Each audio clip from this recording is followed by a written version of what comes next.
Students, आज जो है हम हिस्ट्री का सेकंड चैप्टर शुरू करने वाले हैं। चैप्टर का नाम है इतिहास लेखन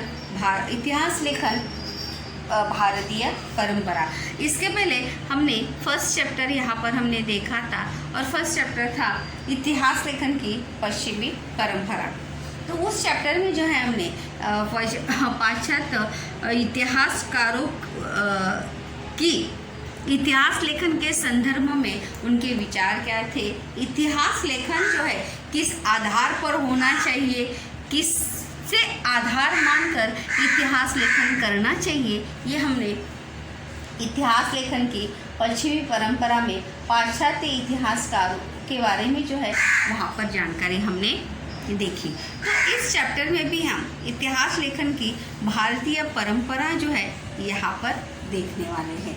और इस चैप्टर में हम दो पार्ट जो है, दो टॉपिक यहाँ पर हमें दिख रहे हैं, लेकिन इस दो टॉपिक में जो है उसके सब टॉपिक जो है बहुत ही ज़्यादा है, बहुत विस्तार से। तो यहाँ पे पहला टॉपिक जो है वो है भारतीय इतिहास लेखन की यात्रा। तो उस भारतीय इतिहास लेखन की यात्रा में हम कौन कौन से पॉइंट यहाँ पर देखने वाले हैं। पहला पॉइंट हम यहाँ पर देखने वाले हैं प्राचीन काल का इतिहास। फर्स्ट पॉइंट क्या है इसमें हम पहले में देखेंगे प्राचीन काल का इतिहास लेखन। उसके बाद यहाँ पर देखेंगे कि मध्ययुगीन इतिहास लेखन कैसा था। उसके बाद आधुनिक कालखंड का इतिहास लेखन, मतलब आधुनिक कालखंड में इतिहास लेखन जो है किस आधार पर, किन आधार पर जो है वो किया जाता था, वो हम यहाँ पर ये फर्स्ट टॉपिक में इतने सारे टॉपिक जो है हम वहाँ पर देखने वाले हैं। दूसरा है, इस बहुत ही महत्वपूर्ण ऐसा टॉपिक है कि भारतीय इतिहास लेखन विभिन्न सैद्धांतिक प्रणालियाँ। तो भारतीय इतिहास लेखन की विभिन्न सैद्धांतिक प्रणालियाँ में कौन कौन सी है, यहाँ पर संकल्पना चित्र पूर्ण कीजिए के लिए भी वहाँ पर प्रश्न जो है वो हमें आ सकता है।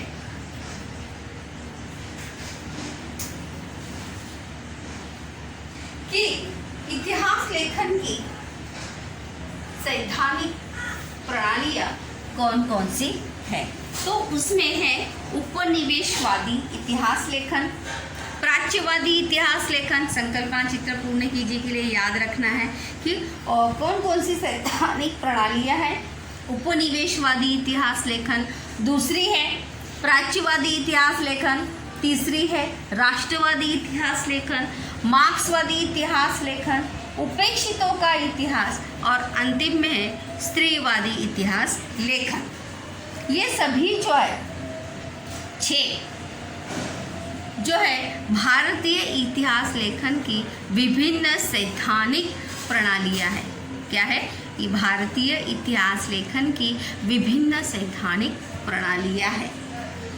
उपनिवेशवादी, प्राच्यवादी, राष्ट्रवादी, मार्क्सवादी, उपेक्षितों का इतिहास और स्त्रीवादी इतिहास लेखन।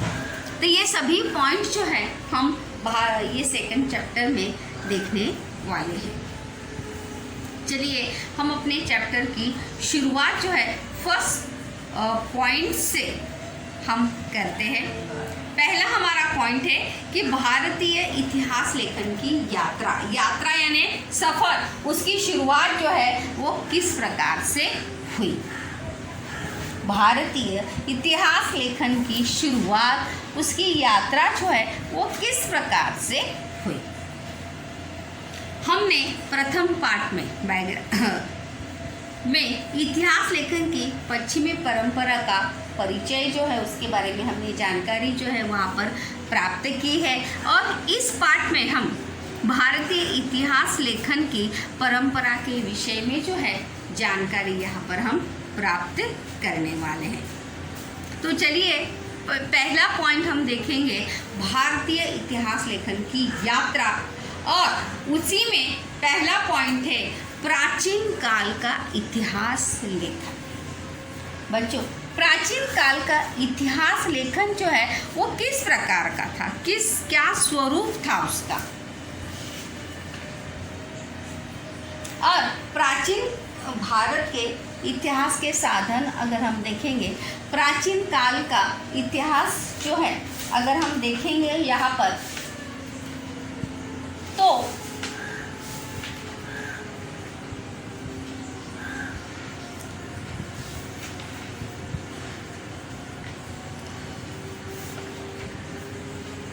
प्राचीन भारत में पूर्वजों के पराक्रम, देवी देवताओं की, मतलब प्राचीन भारत का इतिहास लेखन अगर हम देखेंगे तो किस आधार पर किया जाता था या उसके विषय क्या थे, किस विषय को लेकर इतिहास प्राचीन काल में जो है वो इतिहास इतिहास लेखन जो है वो हुआ करता था।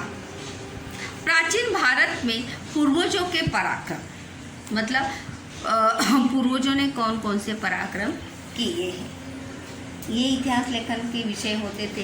देवी देवताओं की परंपराएं, देवी देवताओं के संदर्भ में ये संबंधित कहानियाँ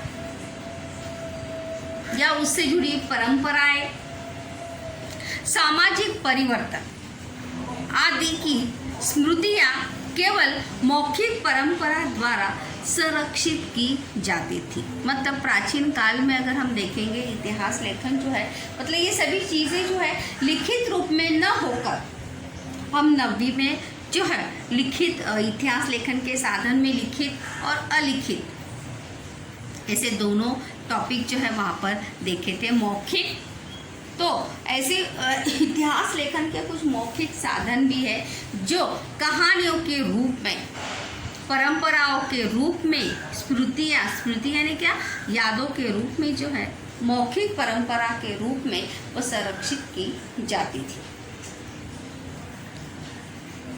परंपरा जो है कहीं पे हमें लिखी हुई मिलती है क्या, वो हमने मानी है कि ये परंपरा है, इस गांव की, इस राज्य की, इस घर की ये परंपरा है, यहाँ पर हमें कहीं लिखी हुई मिलती है क्या, नहीं, वो मौखिक है।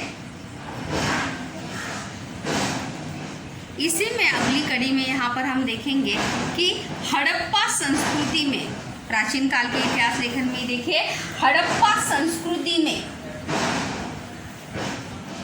की लेखन कला का प्रारंभ जो है, हड़प्पा संस्कृति में पाए गए प्राचीन लेखों के आधार पर दिखाई देता है कि भारत में ईसा पूर्व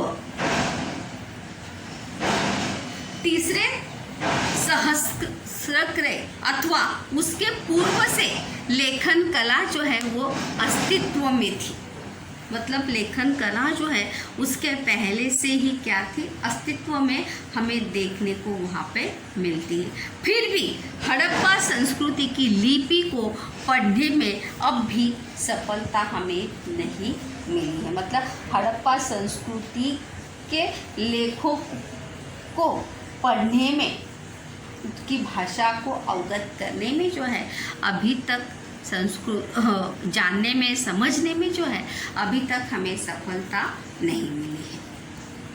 भारत में ऐतिहासिक स्वरूप का सबसे प्राचीन अगर लिखित साहित्य अगर हम देखेंगे तो वो हमें किसके रूप में मिलता है, उकेरे हुए मतलब जैसे साहित्य हमें प्राप्त होकर खुदाई के दरमियान जो है वो जो प्राप्त होता है। इन लेखों का प्रारंभ जो है वो कब हमें हुआ है, मौर्य सम्राट अशोक की कालावधि में, अर्थात ईसा पूर्व 3री शताब्दी से हमें ये देखने को मिलता है। सम्राट अशोक के उकेरे हुए लेख प्रस्तरों और पत्थरों के स्तंभों पर उकेरे गए हैं। मतलब प्राचीन काल का इतिहास लेखन के अगर हम साधन देखेंगे या उसी के आधार पर जो है इतिहास लेखन होता जाता था या होता था।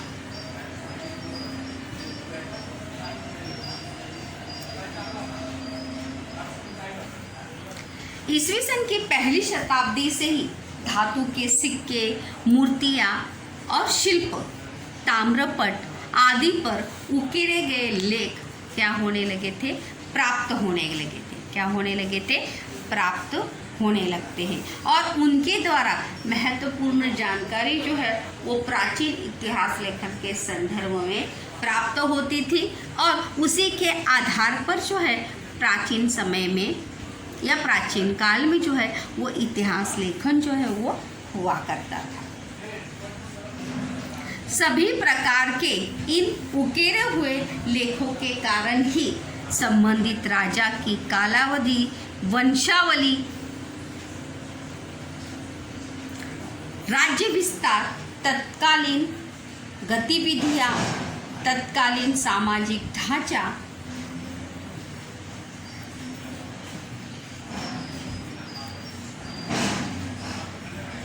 अकाल जैसे महत्वपूर्ण घटकों की जानकारी जो है वो हमें क्या होती है, प्राप्त होती है। मतलब जो साहित्य प्राचीन काल में इतिहास लेखन के साहित्य या इतिहास लेखन किसके आधार पर होता था, संबंधित राजा की कालावधि, मतलब वो समय, उस राजा का समय, कितने समय तक उसने अपना राज्य कारभार या राज्य किया है, वो समय कालावधि यानी वंशावली, उस राजा के वंशज, राजा, उसके पिता, उस पिता के पिता, मतलब उस पूरे वंश की वंशावली। राज्य विस्तार, उस राजा ने अपने राज्य का विस्तार किस प्रकार किया और करते समय कौन कौन सी मतलब घटनाएं उस समय घटित हुई।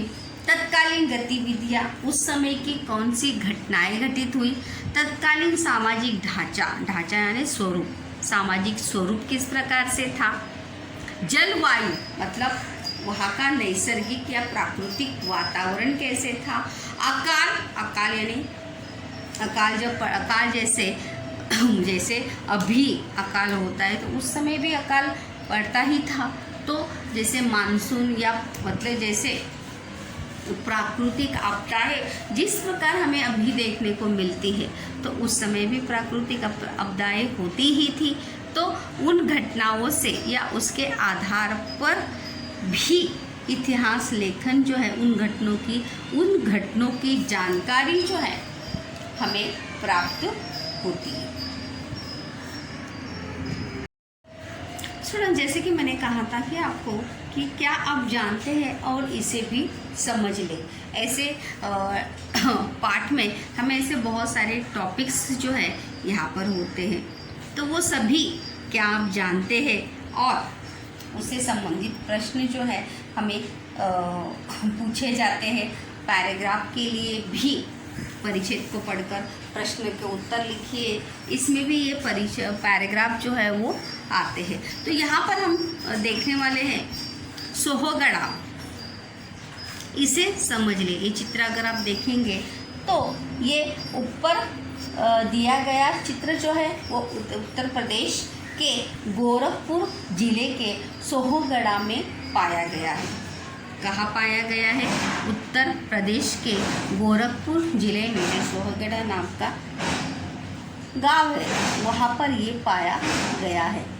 और यह ताम्रपट है, ताम्रपट यानी तांबे के धातु पर लिखा गया, इसीलिए उसे कहा जाता है ताम्रपट। ये भारतीय प्राचीन काल के इतिहास लेखन के एक लिखित साधन के रूप में जो है इसका प्रयोग या इसका आधार जो है वो लिया जाता है।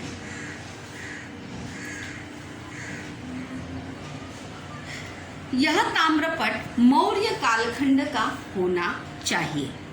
अगर इसका इतिहासकारों ने इसका अनुमान क्या लगाया है कि ये ताम्रपट जो है कौन से कालखंड का होना चाहिए?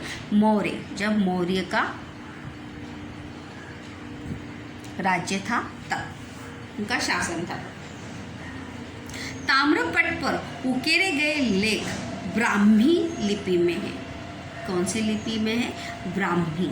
ये जो लिखी हुई जो भाषा है, लिपि जैसे अभी हम हिंदी में लिखते हैं, मराठी में लिखते हैं, इंग्लिश में, तमिल में, तो उसी प्रकार से ब्राह्मी भी क्या थी? एक प्रकार की लिपि थी। तो उस पर उकेरे गए जो शब्द है वो कौन सी इसमें है? ब्राह्मी लिपि में है। कौन सी लिपि में है? ब्राह्मी। लेख के प्रारंभ में जो चिन्ह है उनमें चबूतरा युक्त पेड़ तथा पर्वत, जैसे इसकी जानकारी जो है पूरी तरह से इसको स्टडी करना है, क्योंकि ये प्रश्न जो है किसके लिए आता है? 3 नंबर के लिए जो है ये प्रश्न आता है, क्योंकि दिए गए चित्र के आधार पर देखो 2 प्रकार से ये प्रश्न पूछा जाता है। एक तो परिच्छेद के लिए 4 नंबर के लिए आ सकता है, या विस्तार पूर्वक में भी ये प्रश्न जो है वो आता है 3 मार्क्स के लिए, कि दिए गए ताम्रपट के लिपि चिन्ह और उनसे प्राप्त होने वाले अर्थ की जानकारी लिखिए। ये प्रश्न जो है वहाँ पर आता है। तो सबसे पहला ये चित्र जो है कहाँ का प्राप्त है? उत्तर प्रदेश। ऊपर दिया गया ताम्रपट जो है उत्तर प्रदेश के गोरखपुर जिले के सोहगढ़ा में पाया गया है। और दूसरा ये ताम्रपट जो है कौन से कार्य का है? मौर्य काल का, और इस पर ब्राह्मी लिपि में लेख उकेरा गया है। कौन सी लिपि में? ब्राह्मी लिपि में लेख जो है। लेख के प्रारंभ में, यहाँ पर अगर हम देखेंगे तो लेख के प्रारंभ में जो चिन्ह है, शुरुआत में जो चिन्ह है वो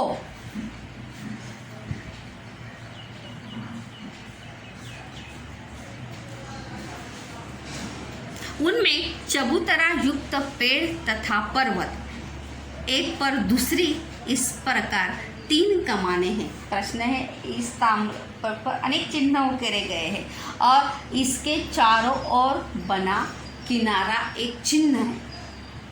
उसके बाद एक पर एक रखी 3 कमानियों को की तरह एक पर्वत का भी चिन्ह है। यहाँ पर अगर देखेंगे तो देखो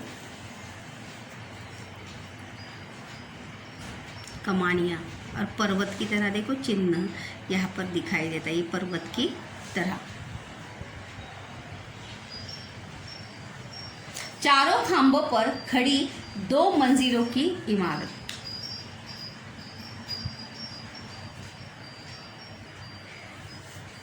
ये पर्वत की तरह दिखाई देता है, लेकिन साथ ही साथ हमें क्या दिखाई देता है कि ये 4 खंभों पर खड़ी क्या है? 2 मंजिलों की इमारत है। भांति दिखाई देने वाले चिन्ह भंडार घरों के निदेशक होंगे।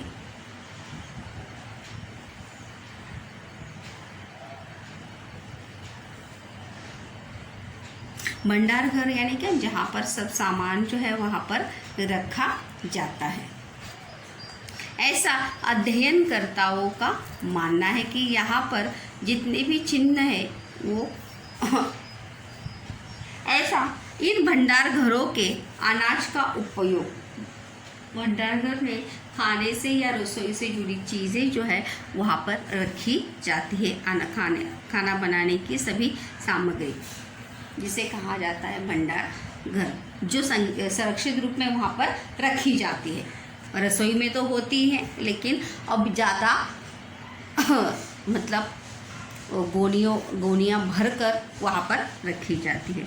ऐसा माना जाता है कि अकाल सदृश स्थिति का निवारण करने के लिए कौन सी सावधानी बरतनी चाहिए, इस संदर्भ में यह आदेश दिया होगा। और ऐसा इस चित्र का निरीक्षण करने के बाद हमें ये बताया, क्योंकि अकाल जब पड़ता है तो वहाँ पर खाने की या बहुत सारी समस्याएं जो है, जब प्राकृतिक आपदाएं आती है तो ऐसी बहुत सारी समस्याएं जो है वो निर्माण होती है। तो उन समस्याओं का निवारण करने के लिए, निराकरण करने के लिए इस प्रकार से प्रबंध या उपाय योजना जो है उस समय भी की जाती थी। ये हमें इस चित्र के आधार पर जो है यहाँ पर हमें पता चलता है।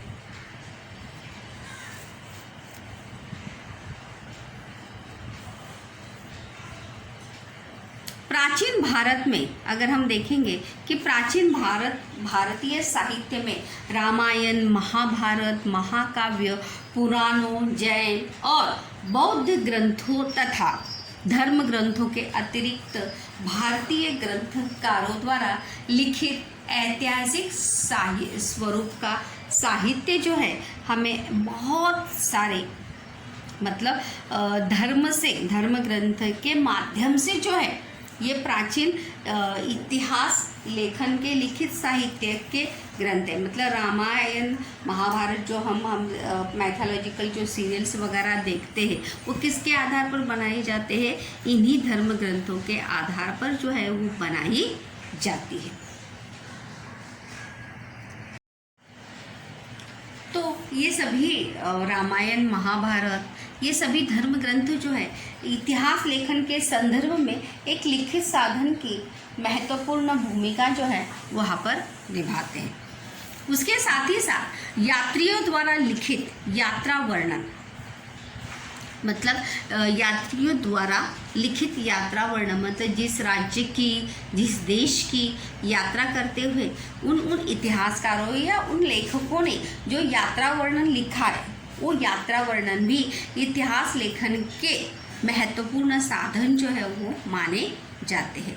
उसके आगे अगर हम देखेंगे तो भारतीय इतिहास लेखन की यात्रा में प्राचीन कालखंड के राजाओं के चरित्र तथा राजवंश, फिर चाहे वो चंद्रगुप्त मौर्य का कार्यकाल हो, अकबर का कार्यकाल हो, शिवाजी महाराज का कार्यकाल हो, पेशवाओं का कार्यकाल हो, तो अब उनकी वंशावली हो, इन सभी का संदर्भ से जुड़ी घटनाएं जो है इतिहास लेखन के लिए आधार होती है। राजाओं के चरित्र तथा राजवंशों का इतिहास बताने वाला लेखन महत्वपूर्ण चरण है। राजवंशों मतलब उस राजघराना और उस राजघरानों से जुड़े वंशज, उनका इतिहास बताने वाला लेखन जो है वो बड़ा ही महत्वपूर्ण क्या होता है, चरण यानी कदम। ईस्वी सन की 7वीं शताब्दी में बाणभट्ट, देखिए रिक्त स्थान के लिए आता है, बाणभट्ट कवि द्वारा लिखित हर्षचरित नामक रिक्त स्थान के लिए भी और असत्य जोड़ी के लिए भी याद रखना है आपको कि बाणभट्ट कवि द्वारा लिखित हर्षचरित नामक संस्कृत काव्य का स्वरूप जो है वो ऐतिहासिक चरित्र ग्रंथ जैसा ही है कि जिसमें हमें बहुत सारी राजाओं की बारे में जो है उसके कार्यकाल के बारे में, कालावधि के बारे में जो है हमें जानकारी वहाँ से प्राप्त होती है। उसमें तत्कालीन सामाजिक, आर्थिक, राजनीतिक, धार्मिक और सांस्कृतिक जीवन का यथार्थ चित्रण जो है वो हमें वहाँ पर देखने को या पढ़ने को हमें मिलता है। कौन से ग्रंथ में?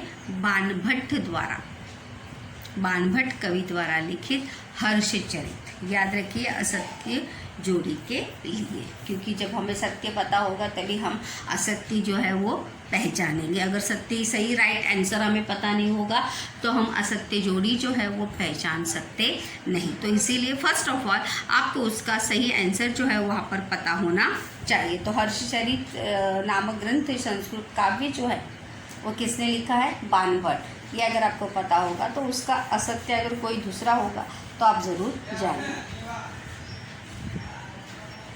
चलिए दूसरा पार्ट जो है हम यहाँ पर शुरू करते हैं भारतीय इतिहास लेखन में, वो है मध्ययुगीन इतिहास लेखन। मध्ययुगीन इतिहास लेखन में देखेंगे तो मुस्लिम शासक या मुस्लिम इतिहासकार, उनके ग्रंथ और लेखन की विशेषताएं, और उसके बाद में हम देखेंगे बखर साहित्य जो किससे जुड़ा है? पेशवाओं से जुड़ा है।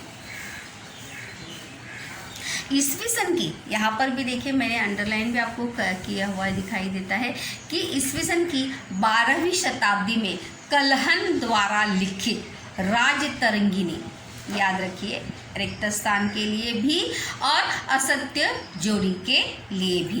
कि ईस्वी सन की 12वीं शताब्दी में कल्हण द्वारा लिखित राजतरंगिणी ये कश्मीर के इतिहास पर आधारित ग्रंथ है। किसके ऊपर आधारित ग्रंथ है? कश्मीर के इतिहास के ऊपर आधारित ग्रंथ है। किसने लिखा है? कल्हण। और उस ग्रंथ का नाम क्या है? राजतरंगिणी। याद रखिए, रिक्त स्थान और असत्य जोड़ी के लिए।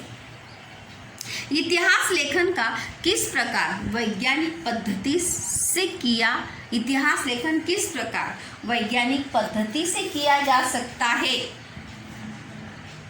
इस आधुनिक अवधारणा से यह ग्रंथ मेल रखता है। मतलब इतिहास लेखन, जैसे हमने पश्चिमी परंपरा में देखा था कि इतिहास लेखन में हम वैज्ञानिक परंपरा तो नहीं ला सकते, लेकिन वैज्ञानिक पद्धति का अवलंबन हम जरूर वहाँ पर कर सकते हैं। इसमें अनेक उकेरे हुए लेखों, सिक्कों, प्राचीन वस्तुओं के देखो, वस्तु और वास्तु दोनों में अंतर है। वस्तु यानी चीज़ है और वास्तु यानी फिर चाहे वो राजमहल के रूप में हो सकती है, किसके समाधि के रूप में हो सकती है, किसी ग्रंथालय के रूप में हो सकती है। बात याद रखिए। तो वास्तु और वास्तु दोनों में अंतर है। जैसे हमारा घर एक वास्तु है। राजवंशों के अधिकृत विवरण मतलब राजाओं के प्रदर्शित किए हुए या राजाओं ने खुद प्रदर्शित किए हुए लिखित साधन, अंकन और स्थानीय परंपराओं जैसे साधनों का विश्लेषणात्मक अध्ययन करके मैंने इस ग्रंथ की रचना की है, ऐसा किसका मानना है? कल्हण का मानना है। कल्हण ने अपने राजतरंगिणी मतलब जब लेखन किया तो इन सभी बातों का आधार लेकर ही उन्होंने इतिहास लेखन वहाँ पर किया है।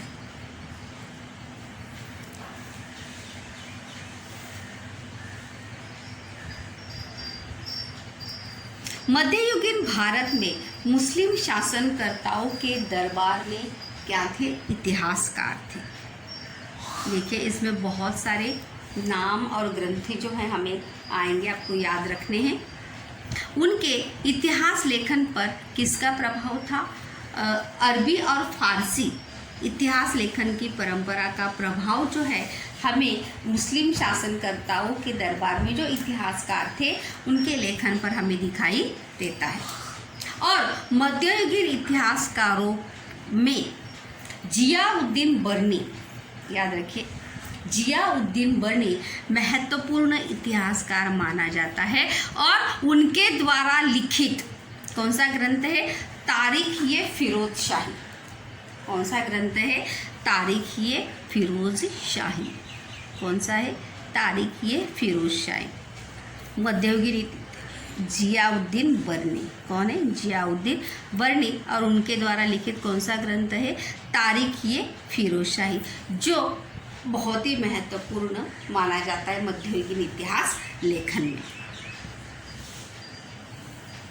उसने इतिहास लेखन का उद्देश्य स्पष्ट किया। मतलब इतिहास लेखन जो है, इतिहास लेखन का उद्देश्य क्या है, ये पूरी इसका विवरण जो है उसने अपने ग्रंथ में किया है। उसके मतानुसार इतिहासकार का कर्तव्य केवल शासकों के पराक्रम का और उनकी कल्याणकारी नीतियों का वर्णन करके पूर्ण नहीं होता है। जियाउद्दीन बर्नी का ये मानना है कि इतिहासकार का कर्तव्य जो है केवल शासकों का पराक्रम और उनकी कल्याणकारी नीतियाँ मतलब उन्होंने अपने शासनकाल में अपनी प्रजा के लिए कौन कौन सी कल्याणकारी योजनाओं का प्रारंभ किया, उसका गुणगान करना या उसका वर्णन करना ही नहीं होता, बल्कि उनके दोषों और त्रुटिपूर्ण नीतियों का विश्लेषण भी इतिहासकारों को करना चाहिए। मतलब अगर सीधी बात में अगर हम देखेंगे तो इतिहासकारों को लेखन करते समय किसी भी राजा के पराक्रम के साथ साथ उसके दोषों को या उसने अपनी प्रजा के अहित में कौन कौन सी बातें की है या क्या किया है, इसका भी विश्लेषण इतिहासकारों को करना चाहिए। त्रुटिपूर्ण नीतियाँ मतलब ऐसी नीतियाँ या ऐसी बातें जो राजा ने अपनी प्रजा के लिए की, लेकिन प्रजा का हित या प्रजा का भला जो है उसमें हुआ नहीं, इन बातों का भी समावेश जो है इतिहासकारों को अपने इतिहास लेखन में करना चाहिए। मतलब अच्छी बातों के साथ साथ उसके गुणों के साथ साथ उसकी अच्छी गुड क्वालिटीज़ के साथ साथ उसकी बैड क्वालिटी या उसकी असफलता को भी वहाँ पर हमें क्या करना चाहिए, सूचित करना चाहिए या वहाँ पर दर्ज करना चाहिए।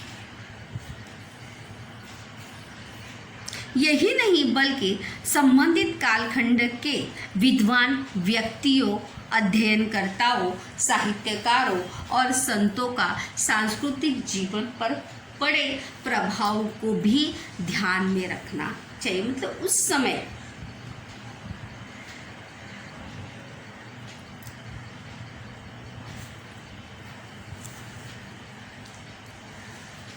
उस राजा के कालखंड के समय कौन कौन से साहित्यकारों का, विद्वान महान व्यक्तियों का समावेश या प्रभाव जो है सांस्कृतिक जीवन पर हुआ, लोगों पर हुआ या राजा पर हुआ, ये सभी बातों का भी ध्यान जो है इतिहास लेखन करते समय हमें होना या करना चाहिए।